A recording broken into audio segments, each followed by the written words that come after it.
We have got a new light dark SSR unit in Etheria Restart, so of course that begs the question, should you summon for her? In this video, I will address that question as well as break down absolutely everything you need to know about the new light unit, the new constant unit, Yelli. Also guys, if you are not yet playing Etheria Restart, definitely give it a shot. This game is worth all the hype. I'm still so into it. Use my link in the description and the top pinned comment. Have some fun and download today. It is important you are fully informed and totally prepared with knowledge as you make your decision whether or not to go for her, because as a banner rate up light dark unit, she is not hard guaranteed until 80 summons. And the summons you will have to use to get her are of course your black and yellow summons, your Apex prototypes. And these things are very, very hard to come by free to play. There's no way you've stockpiled 80, so you will have to spend some certain amount. In general, they cost about $2 USD per Apex summon, so she should cost, worst case, around $160. That is way worse than some games and way better than others. All in all, she is very good, but it certainly will be a slightly pricey decision to go for her. So let me break it all down. Yelli immediately enters the game as one of the strongest DPS we have got. She is a light, aka constant unit. This makes her neutral affinity to basically everything. She absolutely slaps. She has big bursty AoE on her ultimate, on her S3, and also her key feature is her passive, which allows her to spam her S1 over and over and over with chances to steal buffs and absolutely deal punishing damage. So let's break it all down and let's actually start off with that key mechanism in her kit. That is her passive, Fluttering Flora. After she lands a crit with any active skill, so this is her S3, her ultimate, Nightfire, and her S1, her basic, Aerospark. Whenever she lands a crit with either of those skills, when skilled up, she will have a 100% chance to cast an additional instance of her S1, Aerospark. This then can continue to trigger an additional chance to do it. After she does that follow-up, if that follow-up crits, she then has another chance to do another follow-up of the S1, of Aerospark. It goes down to a 60% chance. If that triggers and that crits, she gets another chance at a follow-up. Now it's 60% of that 60%, so 36%. And it continues. So she can do a big flurry of single target attacks. This leads to a lot of big hitting, big slapping, sustained damage. You know, it also adds a lot of elements of RNG, which can be absolutely pesky in PvP. You don't really want to have to lean on that kind of RNG for PvE stuff, though she'll still be good there. But I anticipate she is going to be a punishing and disgustingly good DPS in PvP. This passive is very, very, very strong. Obviously, you are going to want to make sure she has 100% crit rate. However, you will not have to build her with 100% crit to do that. Now, what the heck am I talking about? Let's go to her S3 over here. To start off her S3, Nightfire, she is going to purify, fully cleanse all the debuffs on her, and then gain a 2-turn increased crit buff. That increased crit buff is going to be 30%. This is a fairly selfish move, right? It is a full self-cleanse and then a full self-buff on the crit rate, but she's a selfish DPS kind of character, and you don't really mind that when it comes to your big nukers. So here, because she self-buffs on a 3-turn cooldown with this very good bursty AoE skill Nightfire, she lowers the crit rate requirement on her build to just 70%. So you can definitely get away with only using one crit rate module on the right side. As you get very deep into the game, maybe you don't have to build any main stat crit rate modules on the right side at all. But right now, everyone will have to do at least the one. But this really does ease the build burden when you're setting up and gearing out your Yelli, and it allows you to lean a lot heavier into things like attack percentage for main stats, attack percentage in the subs, and then of course, crit damage, speed, all the other stats you'd rather focus on. And really with the main stats, you can go for attack bonus and for crit damage on the right. Also, because she self-buffs, you don't have to worry about bringing in another unit that brings an AoE crit rate buff like a Rosa or a Gray. She's doing that all for herself.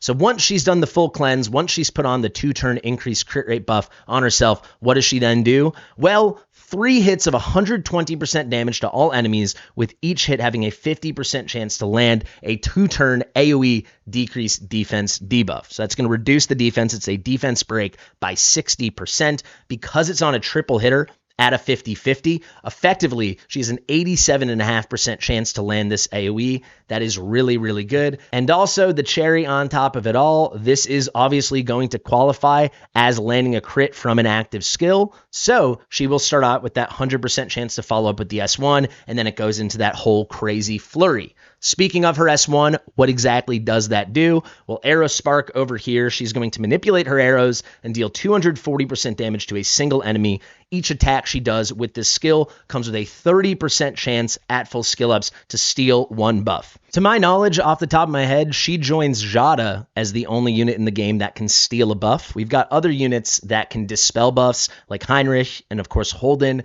but she's joining Jada as the only unit that can steal it. If there's someone I'm forgetting or some lower rarity unit I'm not thinking of, definitely let me know in the comments. But regardless, this is a pretty special ability, pretty special effect that she can effectively steal a buff that can help you in a lot of content, and she has a lot of opportunities to do it. As long as she's crit capped when she's hitting, so you put her at 70% and she's getting the crit rate buff, she's always going to get that follow-up. So every move will come with at least one additional chance to steal a buff, and if she's doing her A1, she's getting at least 2 chances to do it. The initial hit and then the crit that triggers the follow-up. All in all, she's hitting hard. She's putting out an AoE cleave, a very good defense break. It's very spammy. The passive is going to add a lot of layers of a lot of wackiness into her kit, and really she is a worthy LD unit. She's the kind of unit you're going to want to have on your roster. That being said, is she the kind of unit you're going to want to dedicate so many summons to? Well, frankly, it's kind of prohibitive going for her unless you're okay just gambling, trying to get her and not going to the full guarantee. It's kind of limited just to pay-to-win players. If you want to go in and just say, hey, I'll build some pity and roll it over to the next LD banner, or maybe you already have some LD pity you have stacked up from the Messiah banner we had at the launch of the game, then by all means, be my guest. You can keep building pity, waiting for a lucky early hit or until there's a good banner and you know you have enough to make it to the guarantee. But for people that want to take it straight to 80 now, yeah, it's going to cost a pretty penny. So is she worth it? I would say if you want some good DPS, you want a very cool, very unique unit, and you already have Lily, then yes, she is worth it. However, there are 2 side notes there. If you don't have Lily, I think it is very hard to justify using Apex prototypes anywhere but the Extreme Affinity Summon, where all of the LD, all the constant and disorder affinity SSRs are on rate up, and you've got your shot to get Lily, as opposed to on just the Butterfly Waltz banner, where Yelli is the singular SSR on rate up. It is really cool in Etheria Restart that when there is a rate up banner, when there is a limited banner, you have 100% chance when you hit SSR that you will hit the rate up. However, if you don't have Lily, you shouldn't be trying to hit anything that isn't Lily. A lot of this game has transformed into Lily Restart. Trust me, as someone that is stalled out in the H3, H4 range of this game, is not able to move on to any of the Inferno difficulties for anything, whether that be Threshold or Grim Pursuit, it kind of does come down right now to having unbelievably good LD SSRs, and those really are Lily, who is the queen of the entire game. She's the best unit by such a large margin, and then for certain things, there's Shadow Sania. And I did talk about this before the game launched, that you might not want Shadow Sania when the game starts, and you're in that early game and you're progressing, but once you get to the harder difficulty stuff and you want to farm fast, she is the queen. She truly is the dot princess, however you want to think of it. And not having these 2 and then still going in on a banner like this for just a definitively great hero, but not required hero, I think it is a questionable decision. That is just me being totally transparent. Like I said, if you've got Lily, and certainly if you've got Lily and Shadow Sania, and you like the look of Yelli, and you want to get this kind of DPS on your team, by all means, absolutely go for her. But as it stands now, I just think you can't go for non-Lily units, and maybe for certain players, not even non-Lily and non-Shadow Sania units until you have them. So for perspective, on my account, I obviously don't have any Apex prototypes. I don't have any LD summons. I've only done, I can actually show you, maybe a dozen ever. You know, I am free to play, so that's pretty tough. Let's see. I've done exactly 15 ever. So there's no world I can go for these guarantees. I'm just going to keep gambling and taking my chance over here where Lily and Shadow Sania are in the pool. But really, Lily. I can make a whole video about Lily and what it's like to not have Lily, but still be advancing in the game. You hit walls, baby. You really do. So I hope this empowers you with all the information you need to make the right decision for your account.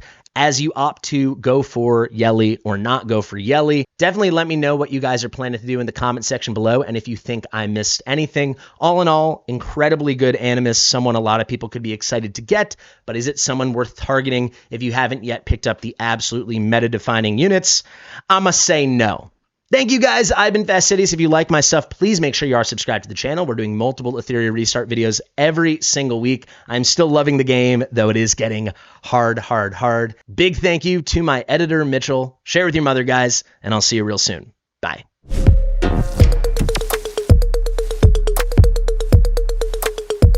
Fastidious.